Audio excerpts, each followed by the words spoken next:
الحمد لله الذي من علينا في البداية والهداية وأنقذنا من الضلالة بمحض الفيض والعناية، والصلاة والسلام على سيدنا محمد الذي هو الوقاية من الغوايا، وعلى آله وأصحابه ذوي الرواية والدراية، صلاة وسلاما لا غاية لهما ولا نهاية. أما بعد، فأعوذ بالله من الشيطان الرجيم، بسم الله الرحمن الرحيم.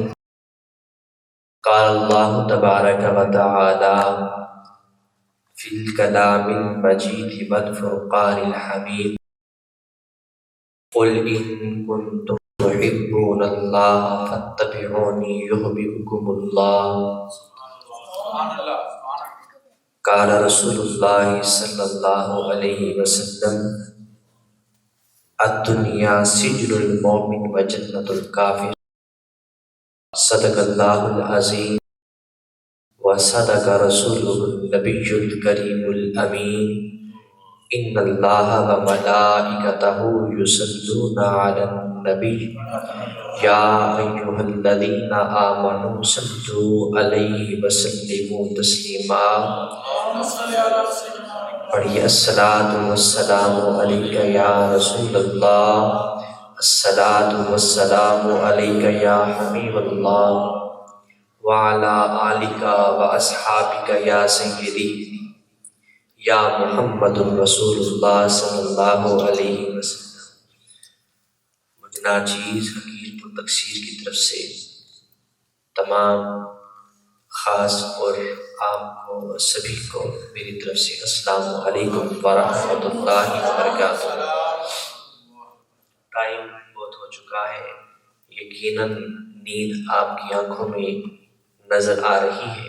زیادہ ٹائم نہیں ہوگا، کم وقت میں کوشش کروں گا جتنا پیغام آپ تک پہنچ سکا پہنچانے کی کوشش کروں گا.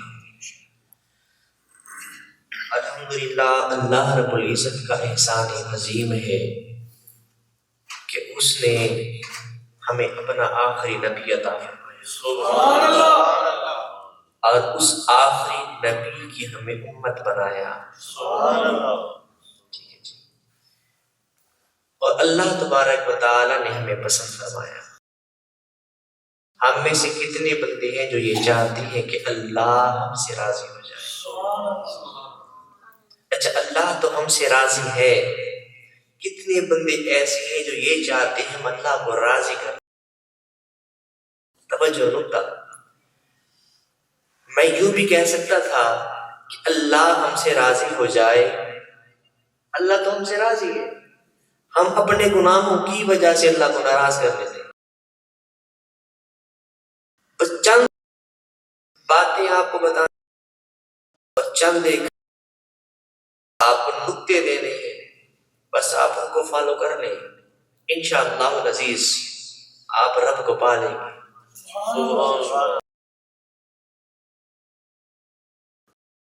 قل ان کنتم تحبون اللہ فاتبعونی یحببکم اللہ. محبوب، اللہ فرما رہے ہیں، میں نہیں کہتا، محبوب آپ اپنی زبان سے کہیں قل ان کنتم تحبون اللہ. اگر تم اللہ سے محبت کرنا چاہتے، اگر تم اللہ سے محبت کرتے ہو، فاتبعونی، پہلے تم میری پیروی کرو، پہلے تم مجھ سے محبت کرو، پہلے تم میری کہی ہوئی باتوں پر عمل کرو. جن سے روک دوں ان سے رک جاؤ، جن کا کہہ دوں وہ کرو. پھر کیا ہوگا؟ یحببکم اللہ، اللہ پھر تم سے محبت کرے گا. پتہ اسے یہ چلا محبوب کے بنا رب نہیں ملتا. رب کو پانے کے لیے محبوب کے در پہ جانا پڑے گا.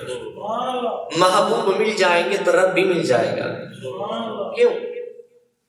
ان اللہ و ملائکتہ یصلون علی النبی یا ایھا الذین آمنوا صلوا علیہ وسلموا تسلیما.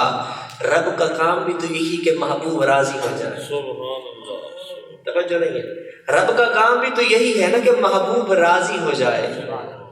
محبوب راضی ہو جائے گا تو سب کچھ مل جائے گا.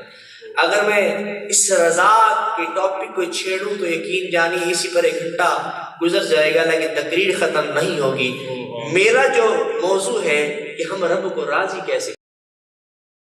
پہلے نمبر پر کیا کرنا ہے کہ محبوب کریم علیہ السلام سے ڈٹ کے محبت کریں.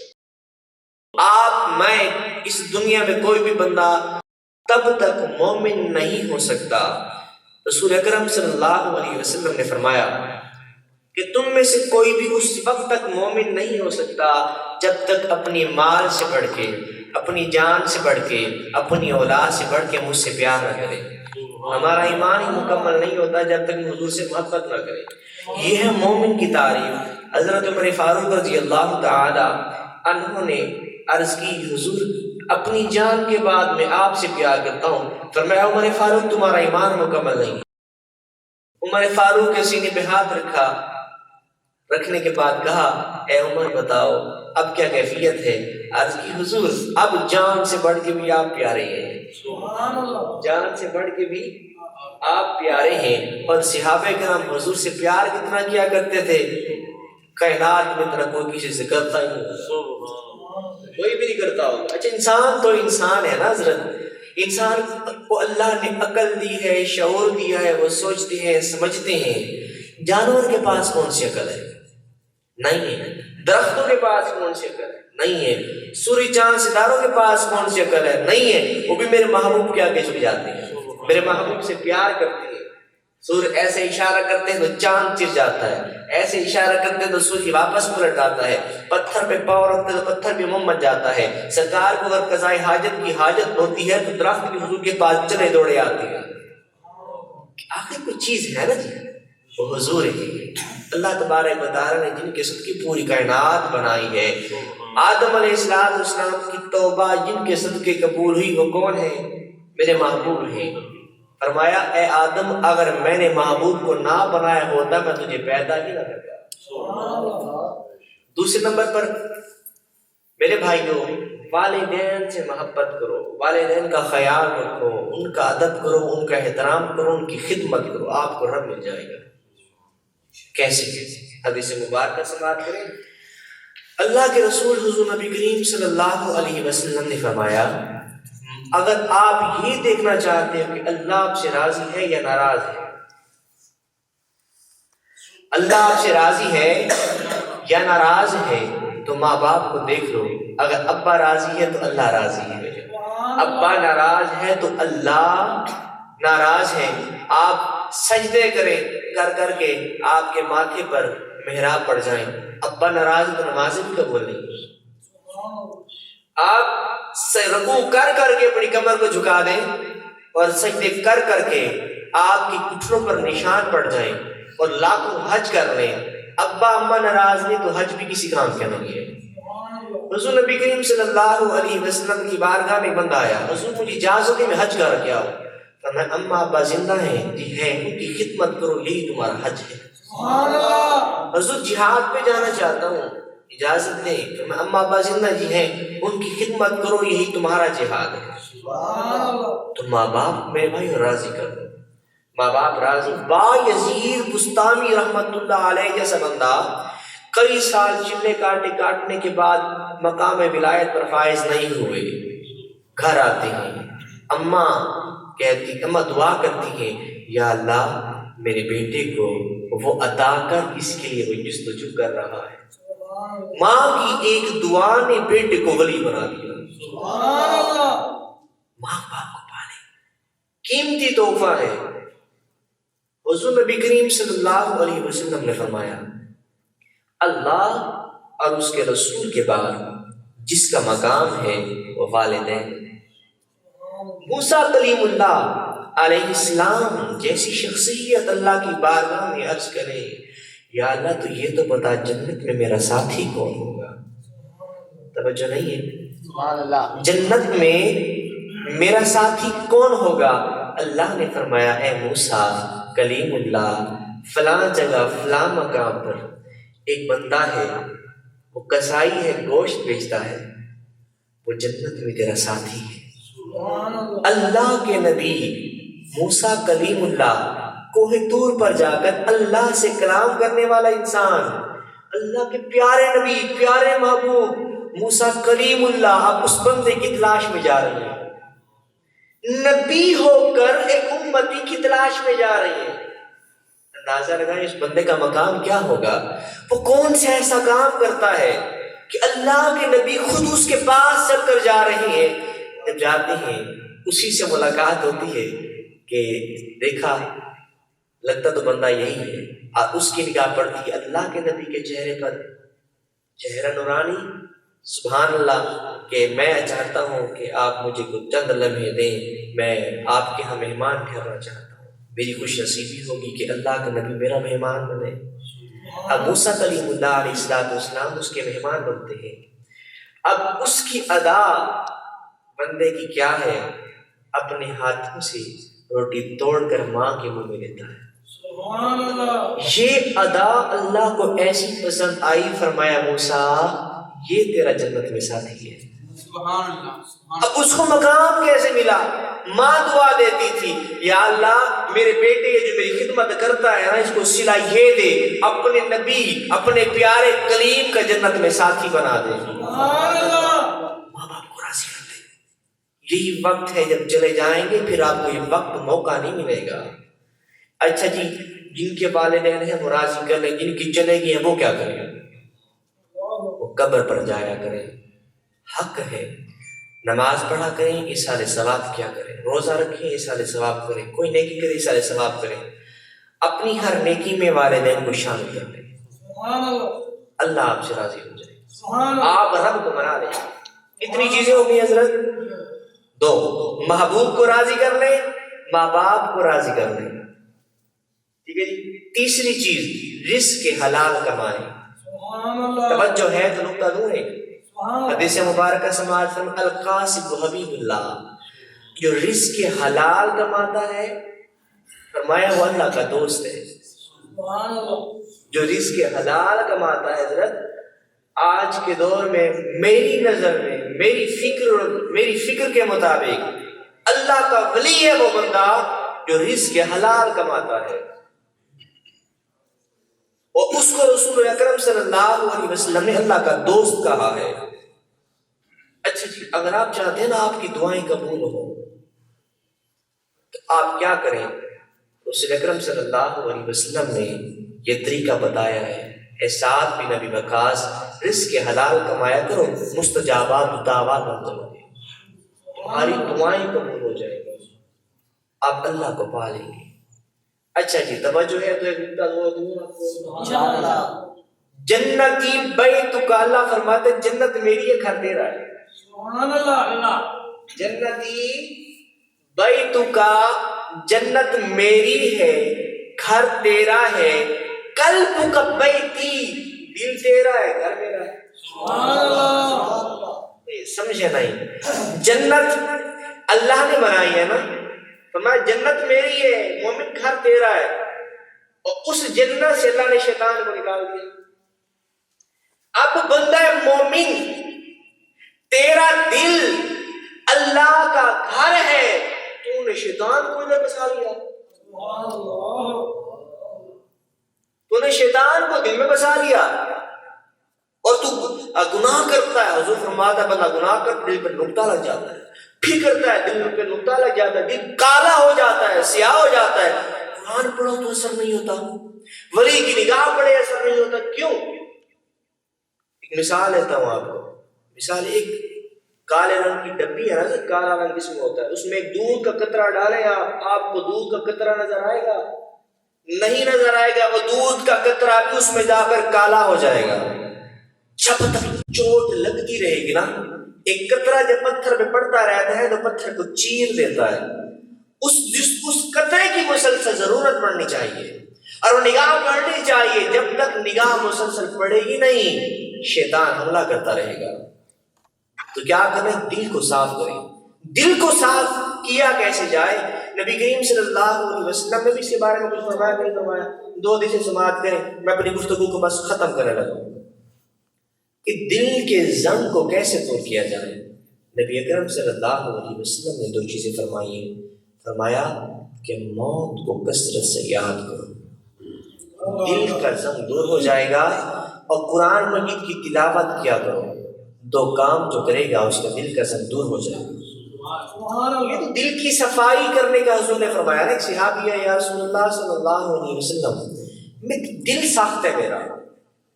ہم میں سے ایسے بھی لوگ ہوں گے جن کے سامنے لوگ تڑپ رہے ہوتے ہیں لیکن ان کی آنکھ سے آنسو نہیں نکلتا۔ دل کی سختی وجہ کیا ہے؟ گناہوں کا اثر۔ جب گناہ بڑھتے ہیں، گناہ زیادہ ہوتے ہیں تو دل مردہ ہو جاتا ہے۔ دل مردہ ہونے کا سبب یہ ہے کہ انسان کا دل سخت ہو جاتا ہے۔ کسی کی تکلیف میں انسان دوسرے کو تکلیف میں دیکھے تو انسان کی آنکھ سے آنسو تک نہیں نکلتا۔ تو دل کو نرم کیسے کیا جائے؟ رسول اکرم صلی اللہ علیہ وسلم نے فرمایا، اے صحابی، غریبوں کو کھانا کھلایا کر، سبحان اللہ، غریبوں کو کھانا کھلایا کر، تیرا دل نرم ہو جائے گا۔ یتیم کے سر پہ ہاتھ رکھا کر، تیرا دل نرم ہو جائے گا۔ اگر ہم یہ کام کریں گے تو اللہ کو پا لیں گے۔ بس آخر چیز اور بات ختم کرتے ہیں میرے بھائیوں، مجھ سمیت جتنے بھی ہم ہیں گناہوں کے پتلے ہیں، خطا نسیان میں ڈوبے ہوئے ہیں۔ ہمارا کوئی نیک عمل ایسا ہو سکتا ہے، کوئی نیک عمل جو اللہ کو پسند آ جائے، مجھے نہیں لگتا کہ کوئی میرا نیک عمل ایسا ہوگا۔ اللہ تبارک و تعالیٰ نیک اعمال کرنے کی توفیق عطا فرمائے۔ پہلے نمبر پر تو نیک اعمال کریں۔ اگر نیک اعمال کرنے کے باوجود بھی انسان کے دل میں شک تردد رہ جاتا ہے، آپ میں سے کتنے بندے جو سمجھتے ہیں کہ آپ نے عشاء کی نماز پڑھی قبول ہو گئی، آپ نے مغرب کی نماز پڑھی قبول ہوگی، آپ نے ظہر کی، عصر کی، فجر کی پڑھی قبول ہوگی؟ ہمیں نہیں پتا، نہیں پتا نا ذرا۔ آپ نے روزے رکھے، آپ یقین سے گارنٹی سے کہہ سکتے ہیں کہ آپ کے روزے قبول ہو چکے ہیں۔ آپ نے حج کیا، آپ گارنٹی دے سکتے ہیں آپ کا حج۔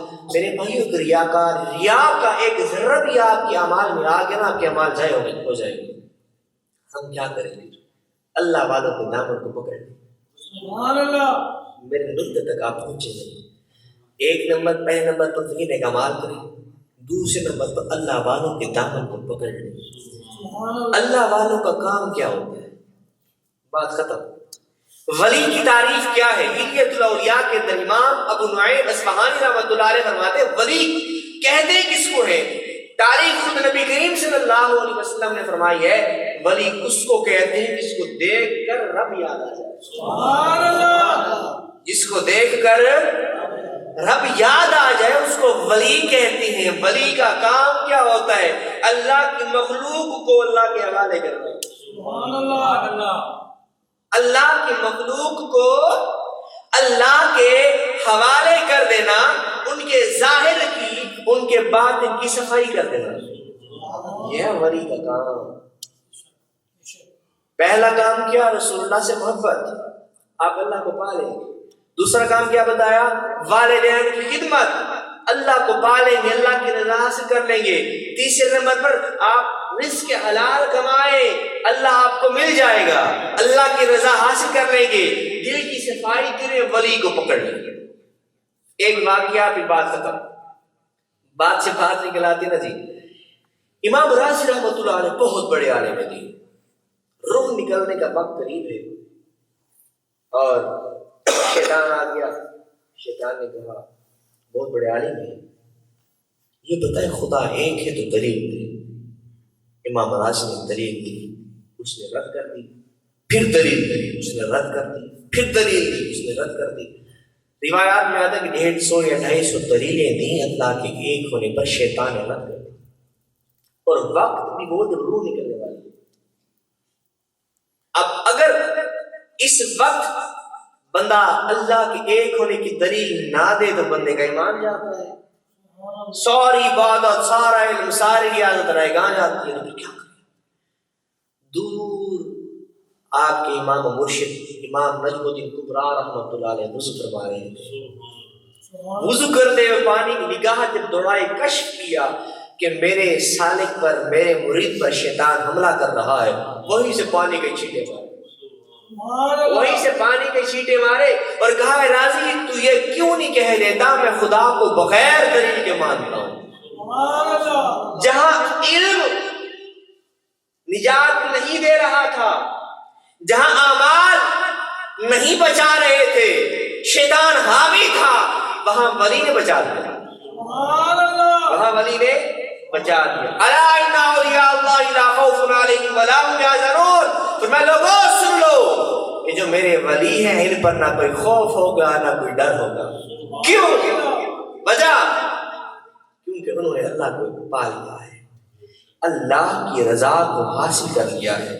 اب جس کا اللہ ہو جائے پوری کائنات اسی، جس کا اللہ ہو جائے پوری کائنات اسی کی ہے۔ بس میرے بھائیوں، اللہ کو حاصل کرنے کی کوشش کریں۔ وآخر دعوانا ان الحمدللہ۔